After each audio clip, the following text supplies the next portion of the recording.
Buenos días, para mí es un orgullo y un placer estar acá con ustedes y pues siempre me enorgullece volver al alma mater y recordar mi querido hospital universitario, mis profesores. Pues esta charlita tiene un título que ustedes ven que tiene que ver con consideraciones prácticas y no voy a intentar no ser tan teórico, sino mirar, digamos, los aspectos que tienen que ver con la aplicación de los algoritmos de troponinas. Yo no tengo conflicto de intereses, no trabajo para ninguna de las casas fabricantes de estos ensayos. Y pues, agenda, pero vamos a hablar de un contexto que básicamente es una encuesta que se hizo a médicos internistas, residentes de medicina interna, personas que están vinculadas al ACMI, médicos de urgencia, residentes de medicina interna, de urgenciología, algunas otras personas. Luego un glosario muy cortico para explicar unos conceptos básicos para como reactivar presaberes, ¿cierto?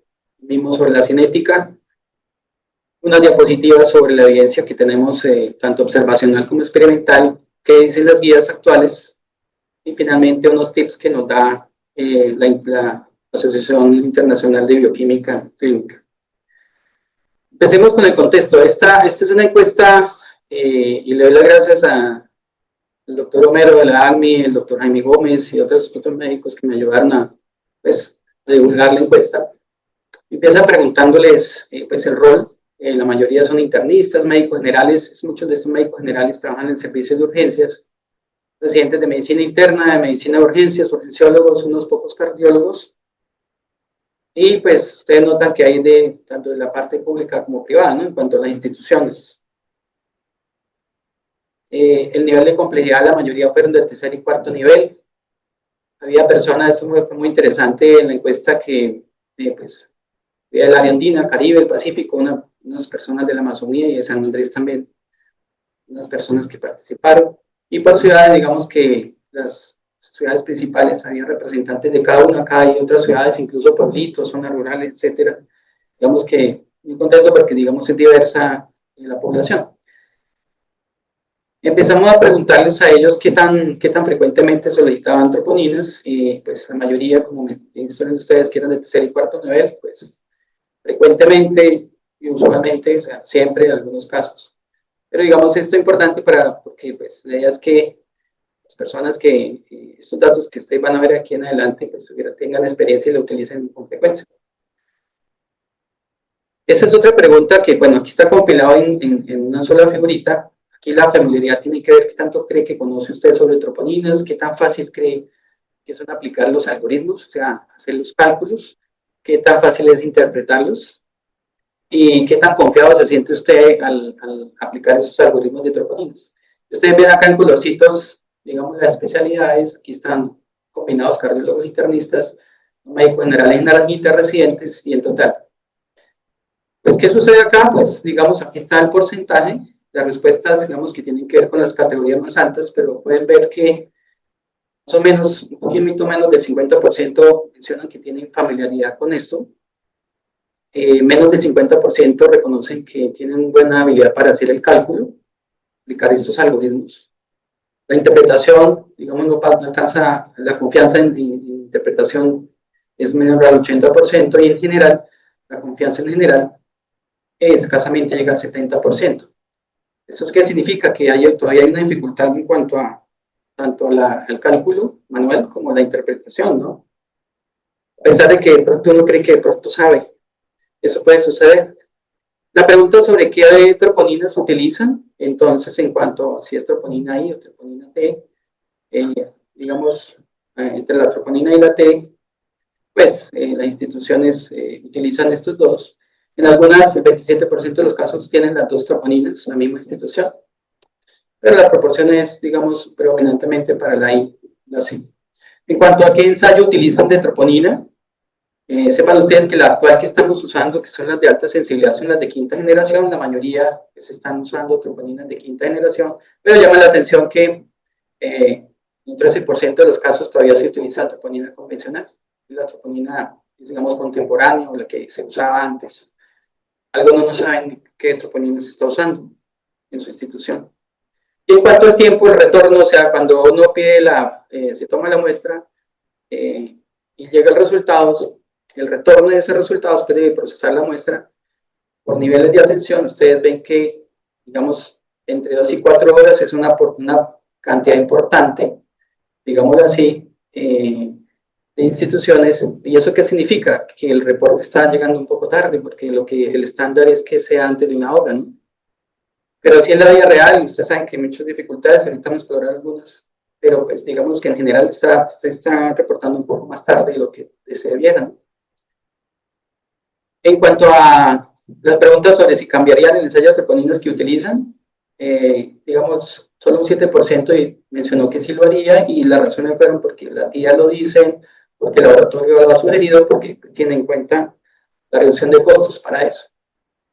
Y esta pregunta pues es una pregunta obligada, porque es algo que siempre se generan dudas, inquietudes, que es cuál ensayo utiliza en pacientes con enfermedad renal crónica, que tienen antecedente de enfermedad renal crónica. Entonces, pues la mayoría mencionaron que era troponina I, segundo troponina T, y en algunos casos distintamente T o I. ¿Por qué razón prefirieron una sobre otra? Porque piensan que pues, hay mejor precisión diagnóstica una sobre otra, porque es la que está disponible, porque las guías lo mencionan, porque el equipo ya pues, ha considerado que esa es la que debe usarse. En cuanto a las formas de reportar los ensayos de troponinas, fíjense ustedes que la gran mayoría lo reporta con números decimales. El estándar internacional que nos dice de hace mucho tiempo es que no deberíamos reportar decimales, porque los médicos nos podemos confundir a hacer los cálculos. Y eso pues llama bastante la atención. Sin decimales un 26%, y en picogramos por mililitro un porcentaje pequeño, 10%. Otro aspecto muy importante es cuando reportan el valor de la troponina, el laboratorio pues algunas veces dice el límite de tanto, el IBR tanto, o el umbral es tanto, o el valor de referencia es tanto, pero la pregunta es si dice explícitamente si ese es cuál es el percentil 99, el límite de detección. Entonces preguntamos a los médicos, y ellos dijeron que en el 18% de los casos solo reporta el percentil 99, en el 29% solo el límite de detección, ambos en el 26%, en ninguno de los dos, en el 11%, y el 14% no sabía realmente qué le estaban reportando. En cuanto al algoritmo de troponina más utilizado, digamos el más frecuentemente utilizado fue el algoritmo 03. Casi cerca de la mitad de los encuestados contestaron que en sustitución utiliza el algoritmo 03, seguido el algoritmo 02, y solo el 20% el 01, que es el que mencionan las guías actualmente.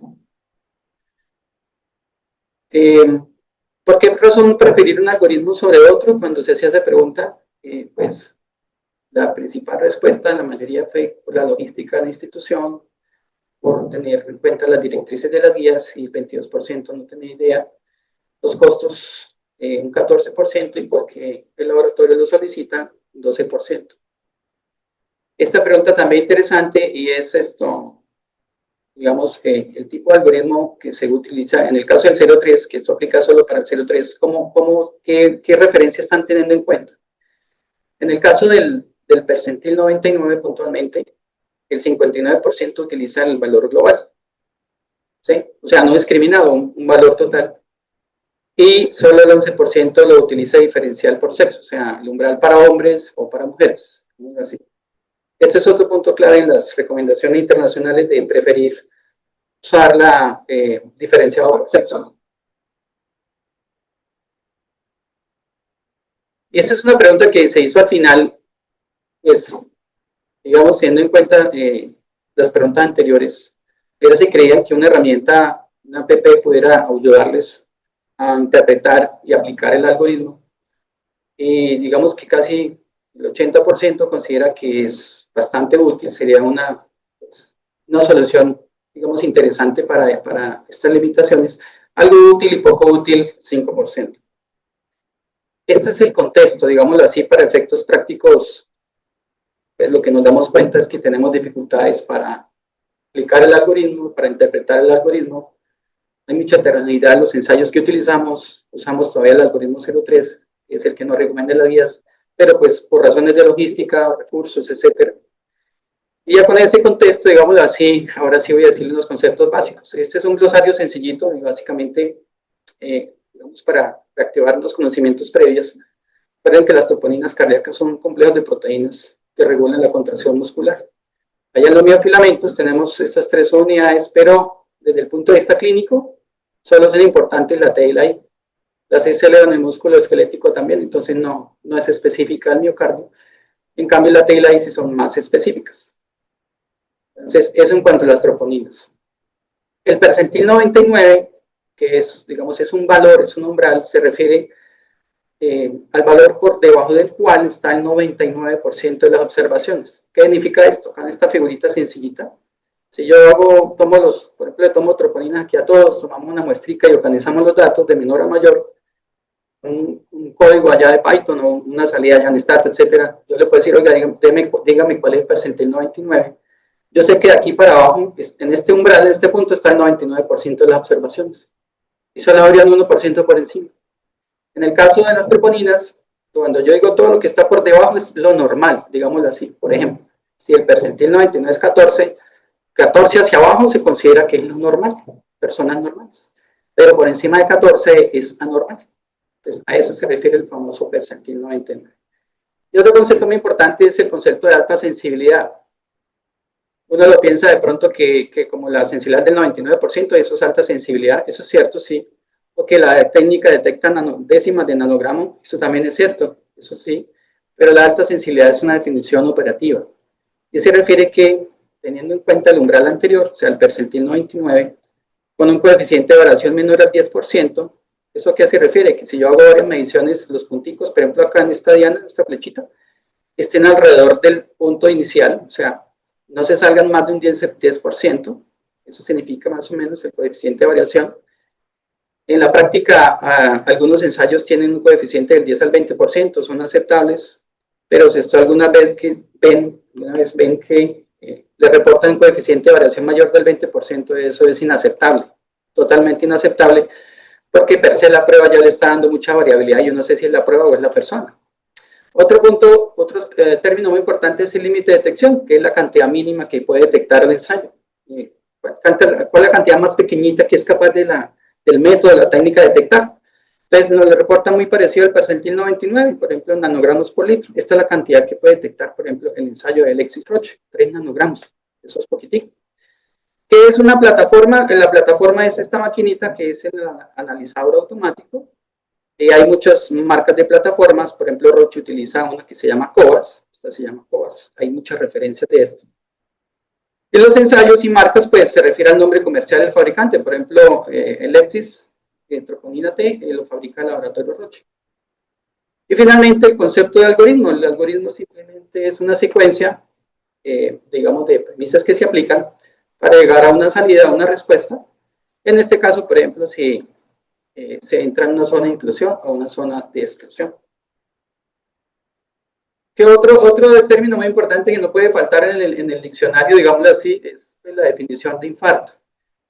Hace unos años, ustedes sabían que cuando llegaron las troponinas, nosotros acá en Colombia tenemos troponinas desde el 2010 más o menos. Los americanos ya empezaron en el 2017, empezaron más tarde ya, digamos, tenemos ventaja con el uso de troponinas de alta sensibilidad. Tenemos un problema y es que pues ustedes veían que era una oleada de diagnósticos de infarto porque todo era troponina positiva de infarto, ¿no? Cuando llegó la cuarta definición universal de infarto, nos dijeron, venga, existe un término que se llama injuria miocárdica, que se refiere a que hay un daño al miocardio, pero no siempre es por aterotrombosis. Entonces, eso nos aclaró un poco más la idea y para llegar hasta el concepto de infarto habría que cumplir unas cositas. Entonces, uno era que se demostrara una cinética ascendente, un delta subiendo o bajando, y es lo que ustedes ven en la definición universal de infarto acá. Y si yo podía mostrar que hay un delta subiendo o bajando, pues yo ya podía agregarle la palabra aguda. Fíjense que aparece el delta descendente, o sea, hay personas, recuerden, nosotros tenemos muchas de estas personas que consultan tarde, ¿no? 2 días, 3 días, que viene remitido a un pueblito, etcétera. No son los consultadores de menos de 12 horas que aparecen en los libros, en los ensayos. Entonces, el concepto de delta descendente aplica porque hay consultadores tardíos. Cuando yo demuestro que hay un delta subiendo o bajando, ya yo puedo poner el término agudo. Ahora, ¿qué es infarto? Es cuando ya tengo una injuria miocárdica aguda más evidencia de isquemia. Sea en electro, sea por el electroimágenes es un signo y los síntomas del paciente, pues lo más frecuente es el dolor. Y ya con eso, pues después nos dijeron que hay 5 tipos de infarto, ¿cierto? Digamos así, que nosotros que el apuntamos con los algoritmos de troponinas es más el tipo 1, que es el aterotrombótico. Que es importante mencionar aquí, recordar sencillamente, es que cuando se incluye una coronaria agudamente, ustedes saben que aquí está la miofibrililla, está el complejo proteico de troponinas, y aquí están las 3 troponinas. Recuerden que la E es inhibitoria, la C es la que está pegada a la tropomiosina y la C es la que liga el calcio. Esto cuando se produce esta injuria de este año, ¿cierto? Sale tanto troponina citosólica, la citosólica es la que primero sale, de hecho, ¿cierto? Es la que hace el primer pico, digámoslo así. Y al salir, la troponina T, por ejemplo, sale en pedacitos libres, ¿cierto? Y la I sale en complejos. Usualmente la I sale ya en complejos binarios, terciarios, etc. ¿Qué es lo que medimos nosotros cuando le hacen la primera troponina a un paciente? Lo que medimos es la troponina que está en el citosol, es la que primero se libera y es la que está aquí en esta pendiente ascendente. Entonces, si yo hago 2 mediciones o un par de mediciones, yo puedo calcular un delta. Estos algoritmos que tenemos ahora son tan buenos que, digámoslo así, yo puedo saber qué tanto cambio hay en poco tiempo y por mucho puedo esperar hasta 1 hora. Antes teníamos que esperar 6 horas para hacer la segunda troponina. ¿Eso qué significaba? Que nos demoramos mucho en hacer el diagnóstico y con estos algoritmos rápidos, digámoslo así, yo pudiera estratificar el riesgo y pronto egresar a algunas personas con seguridad.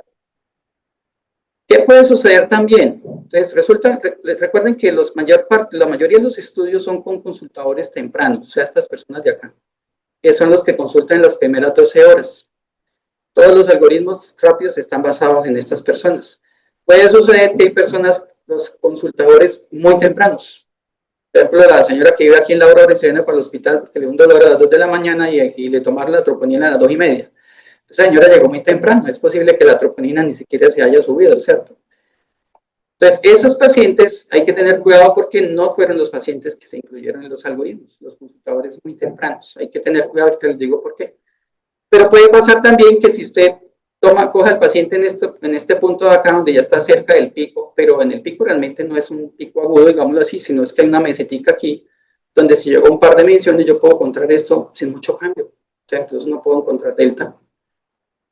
Y también el que aparece en la guía, que ustedes ven los deltas descendentes, que son las personas que consultan tarde, usualmente después de 24 a 48 horas, pero me sirve aplicar la troponina, usar la troponina, porque yo puedo saber si el paciente se infartó días atrás.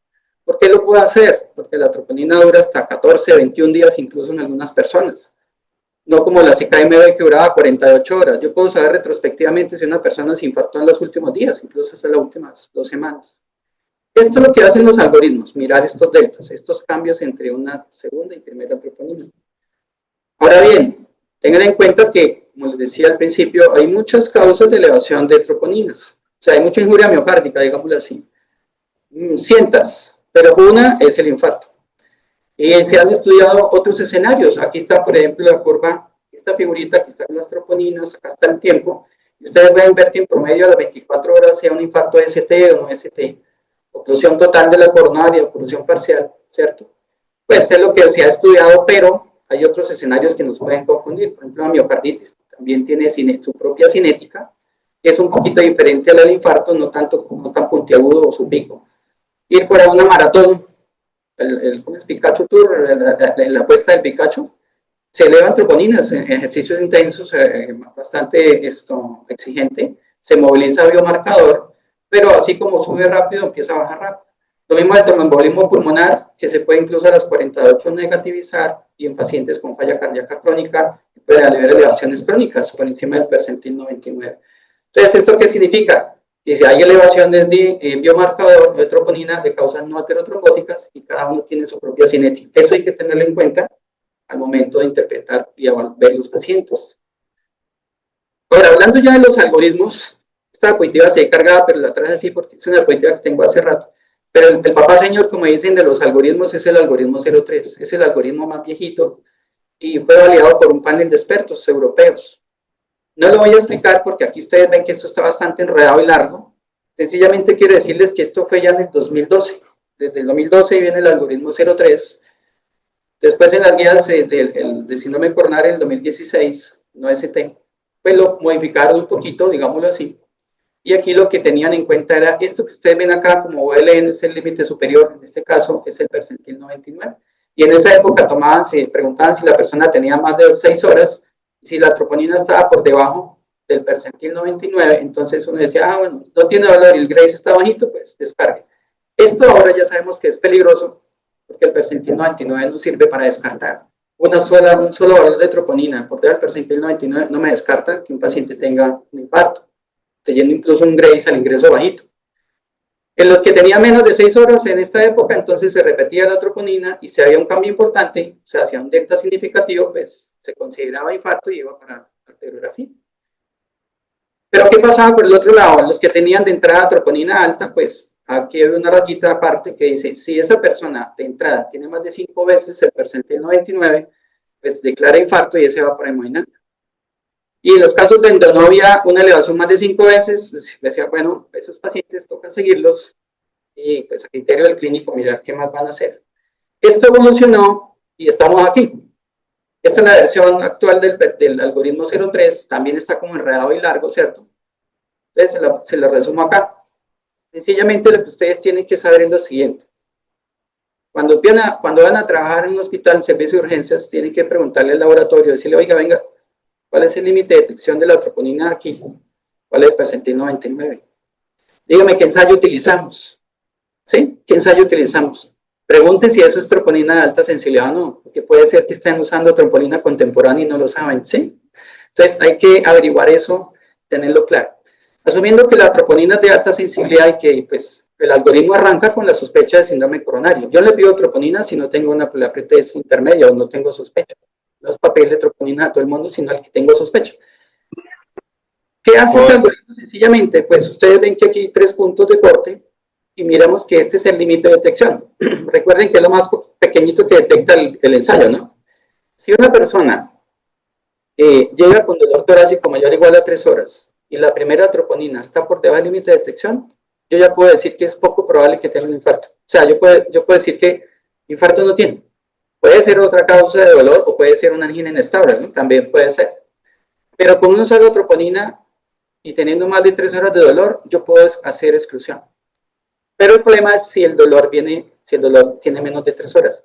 ¿Por qué creen ustedes que pusieron eso de las 3 horas? Porque puede suceder, como la señora que vive en el bosque allá en Foscal o aquí en la Aurora en el hospital, si se viene antes de 3 horas, puede que la primera troponina sea negativa, porque pues sencillamente todavía no se había elevado, ¿cierto? Entonces es muy importante tenerla en cuenta. Si la persona tiene la troponina bajita, pero lleva poco tiempo con dolor, esa zona naranjita es una zona de observación, ¿cierto? Ahora, si la primera troponina le cae entre el límite de detección y el percentil 99, es una zona de observación. O si le cae entre el percentil 99 y 5 veces el percentil 99, es una zona de observación. ¿Qué significa zona de observación? Que a esas personas debo hacerle una segunda troponina. Yo necesito saber si eso está subiendo o si eso está bajando. Acuerden que vamos a buscar el delta. Pero si de entrada ustedes ven que la primera troponina ya es de más de 5 veces el percentil 99, yo tengo la sospecha de síndrome coronario por el electro y la clínica, pues yo tengo que declarar ya que hay una probabilidad muy alta de que tenga infarto. Entonces vean ustedes que son, en estos casos, por ejemplo, en el de exclusión con más de 3 horitas, yo no necesito segunda troponina, con una es suficiente. No hay que pedirle delta a eso. Y lo mismo acá, si tengo más de 5 veces 14, por ejemplo, de Roche, y el dolor es anginoso y tiene cambios dinámicos, yo, ¿para qué le doy una segunda troponina? No es necesario. Yo puedo con una sola ya confirmar. ¿Qué hago con estas personas que quedan en la zona naranjita? ¿Se acuerdan? Estos son los que ya pude descartar inicialmente, o los que puedo incluir inicialmente, ¿cierto? Pero los que estaban en naranjita, ¿qué tengo que hacer con ellos? Pues le hago la segunda troponina. Entonces, si yo encuentro que, y aquí esto es muy importante que lo tengan en cuenta, si la primera troponina estaba por debajo del percentil 99, ¿cierto? Estos pacientes, el delta, ¿cuánto considero yo que es significativo? Pues es significativo cuando la resta de los dos valores, o sea, la segunda menos la primera, es mayor o igual al 50% del percentil 99. ¿Me explico? Si la resta es mayor o igual a 7, porque el percentil 99 es 14. ¿Sí? Pero hay un pero. Para decir usted que lo mete en zona de inclusión, el segundo valor que usted hizo debe pasar de 14, porque acuérdense que la definición universal de infarto dice que debe estar por encima del percentil 99. O sea, ¿qué estoy diciendo? Que puede estar subiendo, pero si no pasa de percentil 99 todavía no me alcanza para decir que hay infarto, ¿sí? En este caso es lo mismo, el delta debe ser mayor o igual al 50% del percentil 99 y al menos una de las troponinas debe ser mayor o igual al percentil 99. En estos pacientes que ya tenían la troponina mayor al percentil 99, pero no son más de 5 veces, le hago la segunda. Aquí el delta es un poquito diferente, por lo que yo quiero ver es que el umbral, perdón, es el delta debe ser mayor o igual al 20% respecto de la primera, no respecto al percentil 99, respecto de la primera. O sea, como quien dice, a la segunda le resto a la primera y lo divido sobre la primera y eso lo multiplico por 100. Se me da mayor o igual al 20%, yo digo, uy, esa delta es significativa. Entonces, declaro infarto. Ustedes ven el algoritmo 03, fíjense que se necesita que el laboratorio me diga a mí, por favor, límite de detección, percentil 99, bueno, 5 veces el percentil 99 lo hago yo, ¿cierto? Que me digan qué ensayo es y si es una troponina de alta sensibilidad. ¿Qué sucedió después? En la medida que pasó el tiempo, empezaron a madurar los algoritmos y ya aparecieron algoritmos con deltas absolutos, que son resticas nomás. Y salió una racha de estudios con diferentes ensayos y apareció el algoritmo 02, paralelo al 01 que va a hablar ahorita.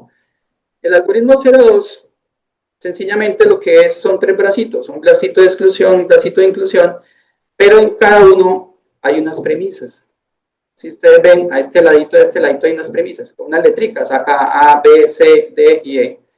Pues resulta que esas letricas A, B, C y D son los puntos de corte. Los puntos de corte que están acá en esta tablita, que son diferentes para cada ensayo. Noten ustedes que uno dice, uy, esto ya como que me empecé a complicar un poco más, porque si de pronto el médico sale de turno de un lado, coge para la otra clínica, ya utilizan otra troponina, otro algoritmo, y sale para la otra en la noche, y utilizan otra troponina, que a uno loco con esto, no es capaz, o sea, le cuesta a uno y se confunde fácilmente. Pero que habría que sencillamente reemplazar los puntos de corte en cada uno de estos, y ahí por eso les decía, tienen que tener claro qué algoritmo, qué ensayo está usando su clínica, porque no es lo mismo, los umbrales son muy diferentes, ¿sí? Y ustedes acá o van a excluir o van a incluir, y habrá personas donde eso puede ser perfectamente un 10, 25%, ¿sí? Entonces, ¿yo qué hago con estas personas? Pues ahí es donde digo, bueno, le hago otra troponina, le hago un ecoestrés, le hago un angiotat coronario, o pido la interconsulta a cardiología, o llamo a un amigo, como dicen, ¿cierto? Entonces hay que mirar qué más cositas hay que hacer. Resulta que hay otro algoritmo que es 02, pero este es de una troponina francesa, es Biomerieux, del laboratorio Biomerieux. Este no tiene, son unos umbrales muy definidos y la lógica es un poco diferente. Entonces, para Biomerieux, que aquí en Santander hay, en Bucaramanga hay, en Florida, en Blanca hay por ahí, ustedes tienen que tener claro los umbrales. Este algoritmo, por ejemplo, si la primera troponina es menor a 2, yo ya puedo excluir. Estoy usando Biomerieux. Pero si hay más de 100 con la primera, yo ya puedo confirmar. Pero si cae en la mitad de estos dos, ¿qué debo hacer? Debo hacer una segunda troponina y mirar. Si a las 2 horas la diferencia es menor de 6, yo descarto. Si a las 2 horas la diferencia es más de 10, yo incluyo. Pero hay que saberlo, porque si yo no sé cuál es la troponina que estoy utilizando, me pego una enredada, ¿cierto? Y termino de pronto aplicando un algoritmo que no es. Y llegó el famoso 01, que es como el papá, digamos así, la versión mejorada, ¿cierto? De todos los algoritmos. Es muy parecido al 02, la misma lógica, y cada uno con sus umbrales, que también son diferentes al del 02. Son diferentes. Sí. ¿Sí? Porque no tiene el decodificador. Entonces, allá, entonces, ustedes simplemente aplican las premisas. Por ejemplo, tengan cuidado acá porque a veces un enredo es, miren, aquí está una O, ¿cierto? Entonces, cualquiera de las dos opciones, por ejemplo, si la primera troponina es menor a, voy a decir el exis, ¿cierto? Si aquí el exis A es aquí, o sea, 5, ¿cierto? Menos de 5. Entonces, si pero la primera me dio 2, ¿cierto? La persona tiene más de 3 horas de dolor, ¿cierto? Pues ya con esta me basta, ¿sí? Entonces, por eso dice, oh, si no me cumplo esta, entonces le aplico esta. Aquí ya me empiezo a enredar un poco más, porque ven que hay dos premisas y aquí hay un y, o sea, debe cumplir las dos premisas, ¿cierto?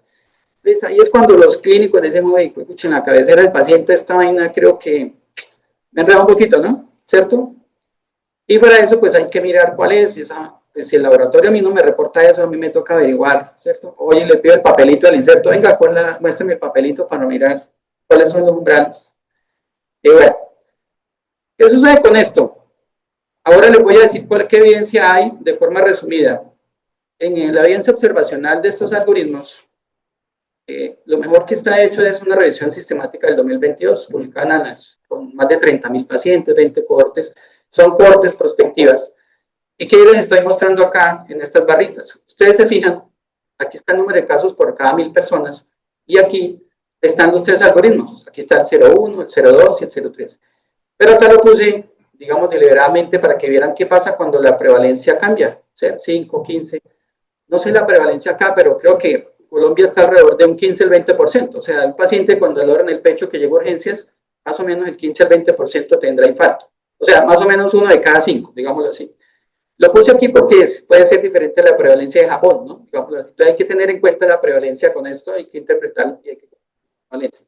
Entonces, ustedes se fijan acá, teniendo en cuenta el índice de infarto, en estos algoritmos, en verdecito y en azulito está la señal, o sea, está la verdad, los verdaderos positivos y los verdaderos negativos. Esa es la verdad, lo que yo necesito que sea muy bueno el algoritmo. Entonces, aquí está en el azulito, ¿cierto? Y el verdecito. Buenísimo, ¿cierto? Que esa es la verdad, la mayoría está muy cerca de la verdad. Pero hay unos naranjitas que son falsos positivos. O sea, todos los algoritmos, independientemente de la prevalencia, de vez en cuando me van a decir que esta persona tiene infarto, digamos así. Pero, ¿qué nos preocupa a nosotros realmente? La típica, mandé un señor para la casa y le dije que no era infarto y resulta que sí era. Es un falso negativo, ¿cierto? Yo no prefiero un falso positivo en lugar de un falso negativo, porque el señor se fue para la casa y luego llegó una noche infartado, ya choqueado, etc. El algoritmo 03 en la evidencia observacional, estudios de cohorte prospectivos, se raja un poquito porque ustedes ven estas rayitas rojas, son falsos negativos. O sea, yo puedo estar perdiendo personas, puedo estar mandando a la casa a personas que están infartadas. Y el algoritmo dijo que no tenían infarto. Si yo lo miro acá, saco estos numeritos de la barra y se lo muestro en números secos, dependiendo de la prevalencia, ustedes van a ver que, por ejemplo, si la prevalencia de nosotros es 15%, 9 de cada 1.000 personas se van a ir para la casa, porque yo le dije que no era cuando era. Y si la prevalencia es más alta, pues es mayor. Entonces, claro, aquí está la debilidad del algoritmo 03, comparativamente con el 0.1 y el 0.2, pues es el más, entre comillas, en la evidencia observacional es el más flojo. Y por eso las guías nos han dicho desde hace rato que usemos por favor el 0.1 o el 0.2, digámoslo así. Pero tenemos un problema. Hay que tener cuidado porque hay dos escenarios particularmente importantes en donde ni siquiera el 0.1 y el 0.2 son buenos. Los pacientes que tienen historia de enfermedad coronaria, ¿cierto? Revascularizados o no, el valor predictivo negativo para eventos cardiovasculares mayor es del 96%. ¿Qué significa esto? Que hay un 4% de falsos negativos. O sea, no es el 99% de un paciente promedio, o sea, aplicar el 0.1, en este caso 0.2, en un paciente promedio que no tenga historia de enfermedad coronaria, es el 99%. Pero aquí se cae al 96%. Y en el otro estudio también mostró lo mismo con el 0.1, en pacientes con historia de enfermedad coronaria conocida. ¿Qué significa esto? Que en este grupo de personas, el algoritmo 0.1, 0.2, también tiene falsos negativos. Entonces, cuidado con eso. Hay que tener muy cautelosos y el criterio clínico pesa mucho. Si hay que interconsultar o apoyarse en una especialidad, hay que hacerlo, porque sí es probable que nos equivoquemos. Igual de entrada, ustedes saben que un paciente con enfermedad coronaria ya es un paciente por lo menos de riesgo intermedio de entrada para síndrome coronario. El otro escenario son los pacientes con enfermedad renal crónica, sobre todo estadio 3B en adelante, donde pues estamos todavía confundidos. La verdad es esta. Muchos estudios lo que llegan a la conclusión es que tiene sentido, debemos usar umbrales más altos para decir que esos pacientes están infartados, porque per se ya la enfermedad renal crónica eleva las troponinas. Antes pensamos que era porque se depuraba menos, ¿no? Pero ya sabemos que son por microinfartos, por sobrecarga de volumen o presión, y por la misma miopatía urémica, ¿cierto? Algunos autores mencionan eso. Entonces, por un lado es un problemático porque yo no puedo usar un umbral de personas sanas para aplicarle a personas enfermas con enfermedad renal crónica. ¿Qué es lo que se ha visto? Es una revisión sistemática también que nos dijo, oiga, y si los están dializando, nos enredamos todavía más. Entonces, lo que se ha visto es que esto es muy heterogéneo. Algunos pacientes suben, otros pacientes les desciende el biomarcador, si llegó tomas antes y después de la sesión. Y eso también puede variar si es de bajo flujo. De bajo flujo, por ejemplo, encontraron deltas positivos o cambios positivos entre un 2 al 17%. Si es de alto flujo, tiende a disminuir de un menos 6 a menos 12%. Y si hay hemodiafiltración, también reduce. Entonces, como quien dice, en diálisis depende si es de alto flujo o bajo flujo, pero saber esto tampoco nos responde la pregunta porque los pacientes son tan heterogéneos que no hay cómo hacer una directriz sobre cómo interpretar. Entonces, la recomendación actual en este sentido es, tengan en cuenta los deltas. Si usted demuestra que esto está subiendo o está bajando, y aquí les digo, los protocolos con 0,1, 0,2 no incluyeron este tipo de pacientes. Ahí de pronto un regreso al 0,3 para mirar los deltas relativos, usar deltas relativos. La clave es buscar el delta, así sea un paciente renal, sea troponina T o I, la que tenga, busque el delta. ¿Listo? Ahora, ¿qué es lo que sucede también? Y es que tenemos un divorcio entre la evidencia observacional y la evidencia experimental. Las guías son consistentes de que no debemos usar 0,3. Hay que usar 0,1, incluso 0,2. Pero tenemos un problema. En la vida real, primero ustedes vieron que hasta nosotros, la mayoría estamos usando 0,3 todavía. ¿Sí? Y segundo, la evidencia experimental que tenemos utiliza el 0,3 como la prueba de referencia y en estos ensayos clínicos lo comparan contra el 0,1.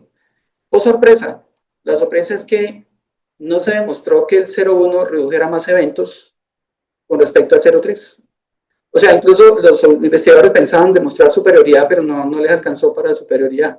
Entonces, estamos pensando, ¿cómo así? La evidencia observacional me dice que el 0,3 es peligroso, que tengo falsos negativos, pero la evidencia experimental, ustedes saben que tiene menos riesgo de sesgos, etcétera, me está diciendo otra cosa, ¿cierto? Claro, la ventaja es que con el 0,1 yo despacho más personas temprano para la casa, puedo clasificarlo más rápido, de pronto me ahorro costos, dinero, etcétera. Esta pregunta ha sido este problema, esta inquietud ha sido tan clara y contundente que de hecho hay 2 ensayos clínicos corriendo, con 64,000 pacientes, que nos quieren decir, oiga, venga, la verdad, debemos enterrar el algoritmo 0,3 porque la evidencia experimental nos dice que no es tan malo. ¿Sí? Hay que esperar los resultados de estos estudios. De hecho, se publicó ahorita un preliminar, pero la verdad no pude conseguir. Ya hay unos resultados preliminares del MACROS-2 en el Congreso Europeo de Cardiología. Pero los invito a que estén pendientes de esto para que miren en qué va a terminar este asunto. A pesar de que la guía nos dice que no usemos 0,3, ¿cierto? Las directrices, ya para ir cerrando, la colombiana, la guía de Sinome Conal del 2017, pues sobre algoritmos es muy poco lo que mencionan, básicamente aborda lo que tiene que ver con exclusión. Entonces aquí ya utilizábamos el límite de detección, ¿sí? Y si ya tenía más de 3 horitas, descarto. Si estaba por encima del límite de detección, se hacía una segunda troponina a las 3 horas, y si ambas estaban por debajo del percentil 99 descartaba. Esto en el caso de troponina I. Y en el caso de troponina T, algo muy similar, ¿cierto? Si la de entrada estaba por debajo del límite de detección, descarto, que es lo mismo que ustedes ya vieron en el algoritmo 0,3. Si estaba por encima del límite de detección, repito, a las 2 horas, aquí no son las 3, sino las 2. Y si ambas estaban por debajo del percentil 99 y el delta era menor del 20, descartaba. O sea, en conclusión, la guía colombiana del 2017 solamente enfatizaba en exclusión, en inclusión no. ¿Qué nos dicen las guías europeas? Como les he dicho antes, utilicen 0,1 o 0,2, 0,3 ya no aparece por acá. Las guías americanas de este año nos dicen lo mismo, haga pruebas a la 1 o 2 horas, pero hay una cosa muy particular en la guía americana, es que ellos todavía mencionan, porque como en Estados Unidos todavía no había una transición fuerte para los algoritmos de alta sensibilidad, todavía aparece en la guía 2025 que si necesitan utilicen troponina convencional y hagan los deltas a las 3 a 6 horas. ¿Qué significa? Cierto, si todo empezó en Europa, los euroamericanos estaban un poco más escépticos de los algoritmos rápidos y pues ellos ya empezaron a hacer más estudios. De hecho, uno de los estudios anteriores en Estados Unidos, el más grande. Finalmente, la aplicación, unos aspectos clave de la Sociedad Internacional de Bioquímica Clínica, y tienen que ver con lo que les mencioné al principio. De todo esto solamente mencionar unas. Por ejemplo, esta, la 3. Es un estándar internacional que a los médicos hay que reportarles las troponinas en nanogramos por litro. O sea, no reporten decimales porque nos confundimos. ¿Sí? Para hacer el delta con decimales, nos pegamos una enredada, créanme que lo he visto y de pronto ustedes también lo han visto, no se recomienda usar un decimal. Ahora, esta otra del percentil 99. Si vamos a usar el 0,3, tenemos un problema y es que nosotros usamos el percentil 99 prestado. O sea, el cálculo del percentil 99 fue en población americana. Uno la da al laboratorio. El percentil 99 está en San José, uno en el estudio de la Bacar, entonces ponerse a mirar la población de donde viene, ¿cierto? ¿Cuáles eran las características? Conclusión, necesitamos percentil 99 colombiano, o por lo menos regional. Y otras cosas también muy importantes, estas 6, hay que hablar con los clínicos, el laboratorio, comunicarse más con el clínico, por favor que nos reporten límite de detección, percentil 99, qué ensayo es, ¿cierto? Y si es de alta sensibilidad o no. Eso es un enredo, ¿cierto? Usar decimales enreda y nos confunde. Entonces toca tener cuidado, entonces le toca a uno multiplicar por 1000 para convertir nanogramos por mililitro a nanogramos por litro, y por ejemplo 0.009 se convierte en 9, y el 0.016 se convierte en 16. Es algo que hay que enseñarle a nuestros estudiantes médicos de urgencias, para que no se enrede, conviertan los nanogramos por mililitro a nanogramos por litro. ¿Qué otra cosa nos dijeron en una versión del 2022? Nos dijeron, oiga, venga, por favor, utilicen los percentiles basados en el sexo. ¿Cuál es el problema? Ustedes saben que el percentil 99 en las mujeres es el más bajo que en los hombres y es más bajo que el global. Entonces, ya hay evidencia que podemos estar subestimando el riesgo en las mujeres.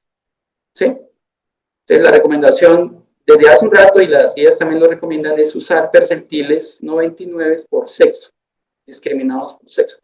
Porque en el caso de las mujeres, la verdad se pierde la equidad diagnóstica. Hay subestimación, digámoslo así, del riesgo. Y muchas otras cosas más, por ejemplo, la del percentil 99 ya dicen cómo se debe calcular. Necesitamos 400 personas, 800 personas aparentemente sanas, la mitad hombres, la mitad mujeres, necesitamos plata para poder calcular el percentil 99. O sea, 800 personas, póngale que haya que hacer aparentemente sanas, hay que buscarlas, hacer por lo menos 800 por 3, 2.500 chequeos ejecutivos para saber cuáles realmente estaban sanos y a esos mirar la troponina. Esto cuesta mucho dinero, pero pues sería interesante tener un percentil 99 global.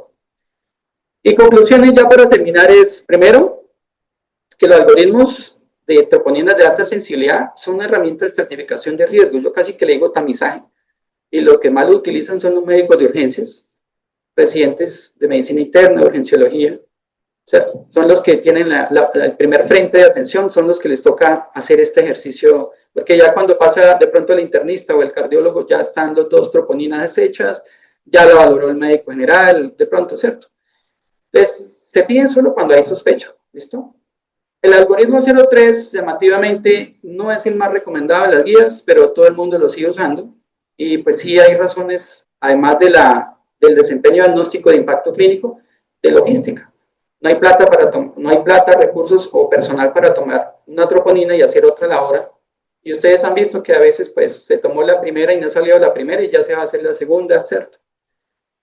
Que cada institución debe acomodar a los algoritmos al flujo de trabajo, recursos y entrenamiento. Si van a usar 0.1 hay que prepararse para eso, ¿sí?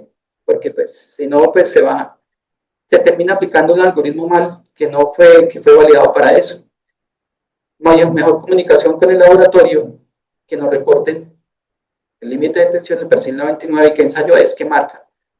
Hay que discriminar por sexo en el 0.3. Esto aplica solo al 0.3. Y acuérdense, las mujeres tienden a estar, el riesgo se subestima en ellas y pueden estar haciendo daño. Que los pacientes con enfermedad coronaria conocida y enfermedad renal crónica tengan cuidado porque el algoritmo 0.1 y 0.2 tiene falsos negativos importantes. Y aquí lo importante es el delta y a veces hay que interconsultar o pedir ayuda. Y basado en eso, pues, digamos, esta información que teníamos ya desde un tiempo una parte, que una herramienta pudiera ser una ayuda para hacer este cálculo automatizado, para que uno no se pegue en la enredada, hacer cuentas y qué ensayo es, cómo hago el delta, sumo, bajo, y si es el brazo de la inclusión, exclusión. Entonces nosotros hemos trabajado, y eso es ya como la cuña para cerrar el Instituto del Corazón, tenemos ya una herramienta desarrollada para hacerlo todo de forma automática, ¿Qué hace esta herramienta? Sencillamente, primero le pregunto a usted, oiga, si es un infarto de ST, aquí no aplican los algoritmos de troponinas, activa mejor código hemodinamia. Los algoritmos de troponinas no aplican síndrome coronario ST o infarto de ST, porque eso es una urgencia vital, no hay que pedir troponinas. Entonces, si la respuesta es sí, entonces le va a preguntar acá, le sale una opción para qué algoritmo va a usar, 01, 02 o 03. Cuando usted selecciona acá, él se prepara para ofrecerle los datos y le va a mostrar muchas otras cositas, digamos así, aquí hay un descargo de responsabilidad. Y para decirles, para ya no extender tanto, es que esta herramienta ya está terminada, está desarrollada, entramos en fase de validación con datos simulados, y luego validación con datos reales retrospectiva, y luego una perspectiva en la arena clínica, digamos así, para mirar cómo le va, cómo nos puede ir a nosotros aplicándolo en la vida real. Y eso es lo que tenía para contarles. Muchas gracias.